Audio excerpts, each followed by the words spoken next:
Halo pendengar kisah, selamat datang kembali di channel kami yang membahas kisah kriminal yang benar-benar terjadi di seluruh dunia. Kami berharap semoga kalian semua dalam keadaan sehat walafiat dan dijauhkan dari mara bahaya. Pada kisah kali ini, kami akan membahas sebuah kasus memilukan yang pernah terjadi pada tahun 2017 di negara Filipina. Yang mana di sebuah lereng bukit di dekat desa yang tenang, ditemukan jasad seorang wanita dalam keadaan yang mengenaskan. Jasad itu tergantung di pohon tinggi, setengah berbusana dan seluruh tubuhnya telah membusuk berwarna hitam. Awalnya polisi menduga kalau itu adalah aksi eksekusi diri. Namun setelah menemukan kejanggalan, polisi kemudian mengkonfirmasi kalau jasad tersebut jelas telah dieksekusi oleh seseorang. Dan dia juga mendapatkan tindakan tidak senonoh sebelum nyawanya direnggut. Sa Hermosa, Bataan. Tatlo sa mga itinuturong nasa likod ng krimen ang naaresto sa isinagawang follow-up operation. Siapa pelaku di balik ini semua dan bagaimana kronologi lengkapnya? Jadi beginilah kisah di baliknya. Di desa Pastolan yang terletak di wilayah Hermosa, Bataan, Filipina, hiduplah seorang gadis berusia 20 tahun yang bernama Angelique Charlotte Bulatao atau yang biasa dipanggil dengan nama Angel. Di desa tersebut, Angel tinggal di sebuah rumah bersama ibu kandungnya yang bernama Rodora Bulatao. Perjalanan hidup mereka bermula saat Rodora sang ibu merantau ke kota Manila untuk bekerja ketika dirinya masih sangat muda. Di perantauan, dia sempat bekerja sebagai pembantu rumah tangga di Quezon City. Di sana, Rodora bertemu dengan seorang pria berketurunan Tionghoa. Dan ketika hubungan keduanya berkembang, akhirnya lahirlah seorang Angelique Charlotte Bulatao. Ketika Angel semakin bertambah usia, secara tiba-tiba hubungan kedua orang tuanya menjadi memburuk. Masalah dan tantangan hidup datang dari berbagai arah. Hingga akhirnya orang tua Angel pun bercerai dan Angel diasuh seorang diri oleh ibunya yaitu Rodora. Meski hidup di dalam kesederhanaan, Rodora berusaha membesarkan putrinya dengan baik. Beberapa tahun menjalani single parents, dia akhirnya menemukan pasangan baru dan dianugerahi 5 orang anak lagi. Tetapi sangat disayangkan, hubungan itu juga kandas. Sebagian anak ikut dengan sang ayah, sementara Angel tetap tinggal dengan ibunya. Angel dikenal sebagai anak sulung yang baik hati, penyayang, bertanggung jawab, dan peduli terhadap adik-adiknya. Dia tumbuh menjadi gadis yang penuh perhatian pada keluarganya. Kemudian ketika menginjak usia 20 tahun, Angel memutuskan untuk berpacaran dengan seorang pria. Tetapi hubungan percintaan mereka tersebut telah melampaui batas dan akhirnya Angel pun hamil di luar nikah. Hal tersebut membuat sang ibu merasa kecewa dan kaget, tetapi dia mau tak mau harus menerima kondisi putrinya dan tetap mendukungnya. Lalu kemudian, di tengah kehamilan sang putri, Rodora malah menjalin sebuah hubungan baru dengan seorang pria bernama Romel Ponyo berusia 30 tahun. Dalam waktu singkat, Rodora langsung meletakkan kepercayaan kepada Romel dan selalu memberikannya kasih sayang yang penuh. Meski begitu, Angel sebagai anak sulung memilih untuk menentang hubungan tersebut. Dan penolakan Angel semakin kuat ketika sang ibu memutuskan untuk mengizinkan Romel tinggal di rumah mereka yang sederhana tersebut. Dan bahkan tak hanya Romel yang tinggal di rumah itu, 2 orang lain juga ikut tinggal, yaitu Ricky Rendora yang merupakan abang kandung dari Romel dan juga Melchor Zapanta yang merupakan teman dari Ricky. Romel, Ricky, dan Melchor bekerja di tempat yang sama, yaitu sebuah proyek pembangunan pembangkit listrik tenaga surya.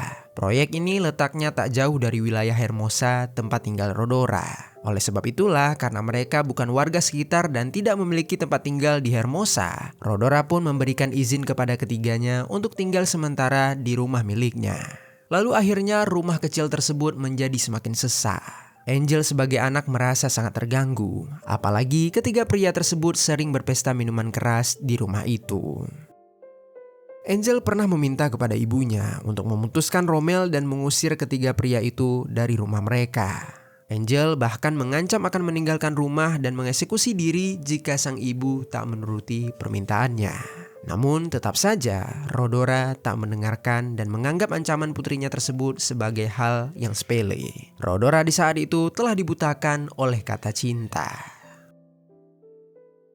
Singkat cerita, pada bulan Januari tahun 2017, Angel yang saat itu sedang hamil 4 bulan secara mendadak bertengkar hebat dengan ibunya. Pertengkaran tersebut berakhir setelah Angel memutuskan untuk pergi dari rumah dan tinggal sementara di rumah neneknya yang tak jauh dari rumah ibunya. Setelah beberapa hari tinggal bersama neneknya, Angel kemudian terpikir untuk berdamai dengan ibunya. Dia juga ingin kembali ke rumah ibunya karena mungkin dia tidak mau lagi membebani neneknya. Apalagi di saat itu kondisi dirinya sedang hamil 4 bulan. Kemudian berlanjut pada tanggal 27 Januari tahun 2017, tepatnya pada malam hari menuju tengah malam. Angel membereskan barangnya dan berpamitan dengan neneknya untuk kembali ke rumah. Lalu di sisi lain, di rumah milik Rodora, 3 pria dan juga Rodora sedang berpesta meminum minuman keras sambil tertawa dan bernyanyi. 3 pria itu adalah Romel, Ricky, dan Melchior. Di ruang tamu yang sempit, mereka duduk mengelilingi meja kayu tua. Botol-botol minuman keras berjejer, asap rokok menebal, dan gelak tawa bercampur dengan suara musik. Ketika itu Rodora juga ikut meneguk minuman. Dia bahkan sampai mabuk berat. Dan ketika tak kuat lagi menahan rasa pusingnya, Rodora pun bangun dari duduknya dan pergi beristirahat ke dalam kamar. Tak lama setelah Rodora tertidur lelap, Angel sampai di rumah itu seorang diri. Dengan hati yang masih diliputi kekecewaan, dia berniat berdamai dengan ibunya. Di malam itu dia ingin melupakan pertengkaran dan kembali merasa aman di rumahnya sendiri. Namun sangat disayangkan, ketika tiba di rumah bukan pelukan sang ibu yang dia dapati, tetapi sebuah pemandangan para pria yang sedang mabuk berat. Mata mereka merah, wajah mereka memanas dan mulai muncul hawa nafsu yang tak terkendalikan. Angel ketika itu berdiri canggung di depan pintu. Tubuh mungilnya jelas menampakkan kehamilan. Namun hal itu justru membuat Romel, Ricky, dan juga Melchior memandang Angel dengan tatapan kotor. Lalu secara tiba-tiba, salah satu dari mereka meraih lengan Angel dan seketika Angel pun berteriak keras. Teriakan itu terdengar hingga ke para tetangga. Namun mereka hanya menganggap kalau itu hanyalah sekedar keributan biasa karena mereka tahu kalau di rumah Rodora sering berpesta minuman. Lalu di dalam rumah, keadaan berubah menjadi neraka. Kursi terjungkal, botol kaca pecah di lantai, dan teriakan Angel bercampur dengan tawa bengis dari para pria tersebut. Sementara itu Rodora di dalam kamar berusaha untuk bangkit ketika dia mendengar suatu kegaduhan. Namun saat itu kepalanya terasa berat dan tubuhnya lemas akibat pengaruh alkohol. Sehingga Rodora pun hanya bisa terlentang saat mendengar suara teriakan seseorang yang kian melemah tersebut. Angel mencoba melawan dengan sekuat tenaganya. Tangannya meraih apa saja agar dapat melepaskan diri. Tapi jumlah pelaku terlalu banyak. Setiap usaha dibalas dengan pukulan, cekikan, dan tawa yang semakin beringas. Ketika Angel tak dapat lagi bergerak, Romel, Ricky, dan juga Melchior secara bergantian melakukan tindakan tidak senonoh kepada Angel. Tindakan bejat itu berlangsung selama beberapa menit hingga membuat Angel pingsan tak sadarkan diri. Menyadari kalau Angel pingsan, agar tidak dicurigai oleh tetangga dan juga Rodora, para pria tersebut kemudian menyeret Angel untuk dibawa ke sebuah lereng bukit yang letaknya 600 meter dari rumah Rodora. Setibanya di lokasi yang cocok, para pelaku kembali melakukan tindakan tidak senonoh kepada Angel. Setelah merasa puas dan menyadari kalau Angel masih bernafas, Romel dengan tega kembali mencekik Angel dan dalam sekejap Angel tewas di bukit yang sunyi tersebut. Setelah menyadari kalau Angel telah meregang nyawa, para pelaku berniat untuk membuat skenario kalau Angel telah melakukan aksi eksekusi diri. Mereka menggantungkan jasad Angel di sebuah pohon dengan cara mengikatnya menggunakan kabel listrik berukuran panjang. Setelah tergantung, mereka menutupi wajah Angel dengan menggunakan handuk berwarna kuning dan juga meletakkan kursi plastik di samping jasadnya. Saat semua rencana telah beres, ketiga pria tersebut kembali ke rumah Rodora. Mereka berusaha bertingkah seolah-olah tidak terjadi apapun. Mereka membersihkan diri dan merapihkan keadaan rumah yang terlihat berantakan. Lalu keesokan paginya, Rodora bangun dengan kepala berat. Dia sempat melihat ketiga pria yang tinggal bersamanya berperilaku mencurigakan. Ada luka kecil dan goresan di tangan dan wajah mereka, yang mana itu kemungkinan akibat dari perlawanan Angel saat mencoba menyelamatkan diri. Namun mereka tetap berhasil menutupi hal tersebut dari Rodora. Bahkan Rodora sempat memasakkan makanan untuk mereka tanpa menyadari kalau beberapa jam sebelumnya para pria itu telah mengeksekusi putrinya sendiri. Sekedar informasi, di saat itu Rodora masih tidak mengetahui kalau putrinya sempat pulang ke rumah untuk berdamai. Ketika itu Rodora menganggap kalau putrinya masih tinggal di rumah neneknya. Kemudian singkat cerita, 3 hari berlalu setelah aksi pengeksekusian tersebut, tepatnya pada tanggal 30 Januari tahun 2017. Seorang warga desa Pastolan, Hermosa, mulai mencium bau busuk yang menyengat dari arah lereng bukit di pinggiran desa. Karena merasa penasaran, dia pun mengikuti sumber bau tersebut. Dan ketika dia baru berjalan beberapa langkah, dari kejauhan dia melihat sesuatu hal yang aneh tergantung di pohon yang tak berdaun. Saat dia mulai mendekat, terkejutlah dia karena ternyata itu adalah sesosok jasad manusia. Jasad itu benar-benar mengenaskan. Kondisinya sudah membusuk berwarna hitam, setengah berbusana dan wajahnya ditutupi dengan handuk. Dengan tergesa, dia memanggil warga sekitar dan juga langsung menghubungi pihak kepolisian. Ketika itu, warga sudah berkumpul termasuk juga Rodora di sana. Karena penemuan itu berada sangat dekat dengan rumahnya. Ketika itu para warga tidak ada yang berani menyentuh dan membuka handuk di kepala jasad. Mereka bersabar menunggu pihak kepolisian datang. Dan ketika polisi tiba di TKP, mereka langsung membuka handuk tersebut. Dan seketika, semua warga terkejut saat mengetahui kalau jasad itu adalah Angel Bulatau. Di samping itu, Rodora yang ikut menyaksikan seketika meraung histeris dan nyaris hampir pingsan. Dia masih tak menyangka menemukan putrinya dalam keadaan menyedihkan seperti itu. Lalu sementara itu, penyelidikan polisi langsung dimulai dari lokasi penemuan jasad. Berdasarkan barang bukti yang ditemukan dan keterangan dari saksi, awalnya mereka menduga kalau itu adalah aksi eksekusi diri.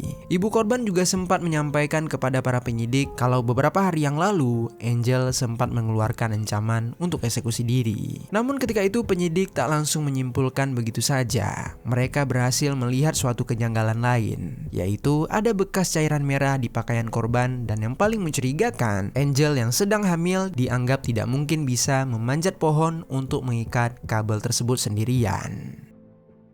Akhirnya polisi pun mengevakuasi jasad Angel untuk melakukan proses otopsi di rumah sakit. Setelah beberapa hari, hasil otopsi pun keluar. Angel dinyatakan secara jelas dieksekusi dengan cara dicekik. Terdapat luka lebam di kepala akibat pemukulan. Di bagian sensitifnya juga mengalami luka serius yang mana ini menguatkan kalau dia telah mendapatkan perlakuan tidak senonoh sebelum dia akhirnya dieksekusi.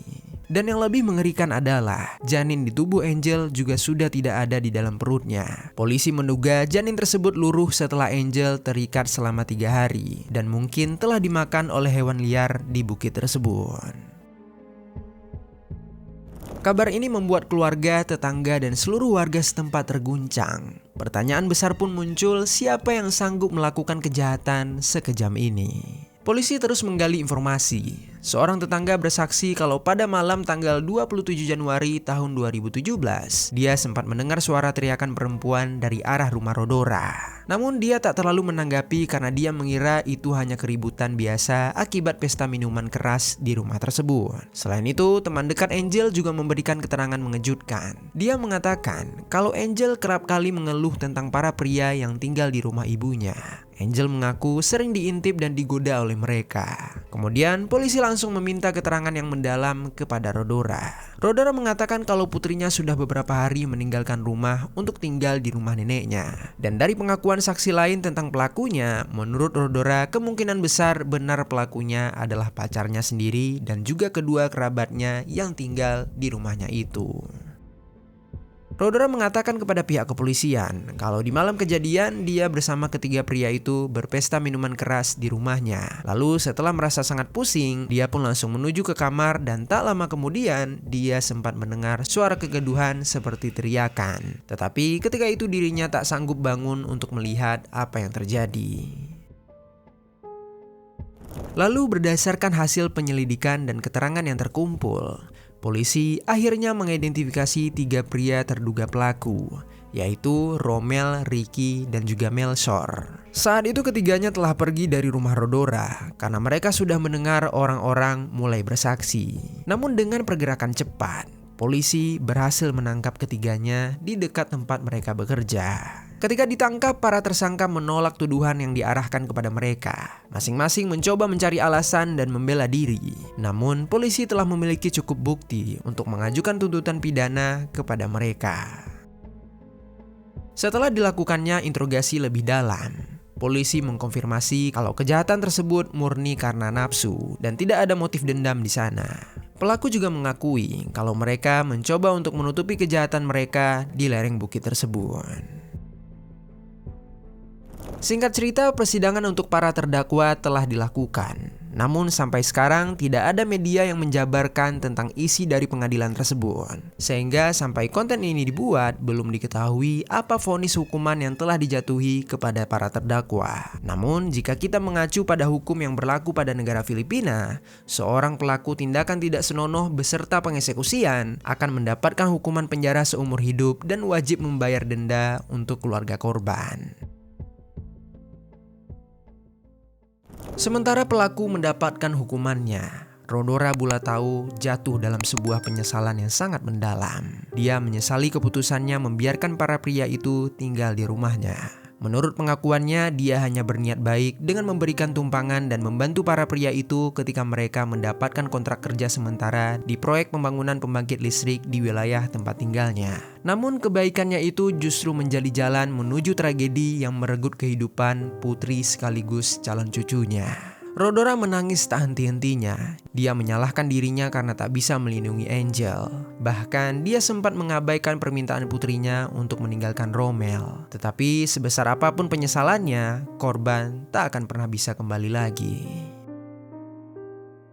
Angelique Charlotte Bulatau adalah seorang putri yang sederhana. Dia penuh cinta untuk ibu dan adik-adiknya. Meski pernah melakukan kesalahan karena hamil di luar nikah, Angel tetap memilih jalan untuk bertanggung jawab. Angel hanya menginginkan kedamaian dan keamanan di dalam hidupnya. Rumah yang seharusnya menjadi tempat berlindung baginya justru menjadi neraka yang akhirnya merenggut kehidupannya. Angel tak sempat menimang buah hatinya. Dia tak lagi bisa meraih mimpi-mimpinya. Nama Angel hanya tinggal kenangan dalam linangan air mata keluarga. Ibunya akan menanggung penyesalan seumur hidupnya. Untuk Angel, mari sama-sama kita berdoa. Semoga di alam sana Angel menemukan kedamaian yang tak sempat dia rasakan di dunia ini. Semoga dia dapat beristirahat dengan tenang bersama buah hati kecilnya yang tak pernah sempat melihat cahaya dunia. Dan yang terakhir, untuk kita semua para pendengar kisah, semoga dalam kisah kali ini ada pelajaran baik yang dapat kita ambil.